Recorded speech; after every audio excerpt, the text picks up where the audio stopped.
Fikih dalam Islam merupakan salah satu cabang ilmu yang sangat penting, yang fokus pada pemahaman dan juga penerapan hukum-hukum Islam dalam kehidupan sehari-hari kita. Syariah dalam Islam adalah suatu sistem hukum yang komprehensif atau keseluruhan yang meliputi aspek kehidupan, baik yang berkaitan dengan ibadah maupun muamalah ataupun interaksi sosial dan transaksi. Usul fikih adalah cabang ilmu dalam studi Islam yang berfokus pada prinsip dan metodologi untuk menggali hukum-hukum syariah dan sumbernya. Nah, kemudian yang kedua ada pembagian fikih yang umumnya ini mencakup 4 cabang, yaitu ibadah, ritual, muamalah ataupun transaksi, munakahat atau hubungan keluarga, dan ukubat atau hukuman. Setiap cabang ini juga memiliki sub bidang yang lebih spesifik, seperti sholat, zakat, jual beli, pernikahan, dan hukum pidana. Kemudian yang ketiga, sumber dan dasar hukum Islam itu, yaitu pertama adalah Al-Quran, kemudian yang kedua adalah sunnah atau ajaran praktik Nabi Muhammad SAW.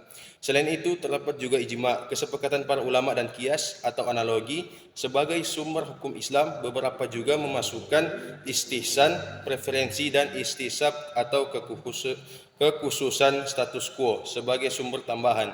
Kemudian yang keempat ada tujuan hukum Islam adalah menjaga keadilan, keamanan, dan kesejahteraan umat manusia serta mempromosikan nilai-nilai moral dan spiritual dalam kehidupan mereka.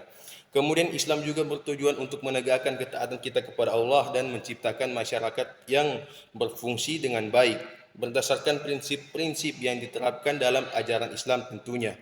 Kemudian yang kelima itu asas-asas hukum Islam ada apa saja sih? Yang pertama itu adalah qawaid al-fiqhiyah, adalah prinsip-prinsip dasar yang menjadi landasan dalam menetapkan hukum Islam. Beberapa asas utama itu meliputi yang pertama asas kemanfaatan atau bisa disebut juga maqasid al-syariah, al-daruriyat. Kemudian yang kedua ada asas kesetaraan atau al-musawwat. Yang ketiga ada asas kepentingan umum atau istihsan. Kemudian yang keempat ada asas kemudahan atau al-yus, dan yang kelima ada asas keadilan al-adl.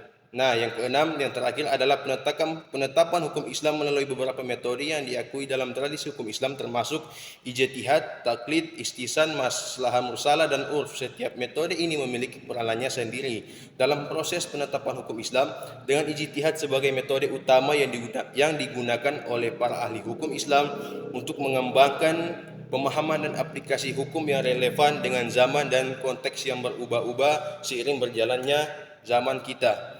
Sekian dari saya, wabillahi taufiq wal hidayah. Wassalamualaikum warahmatullahi wabarakatuh.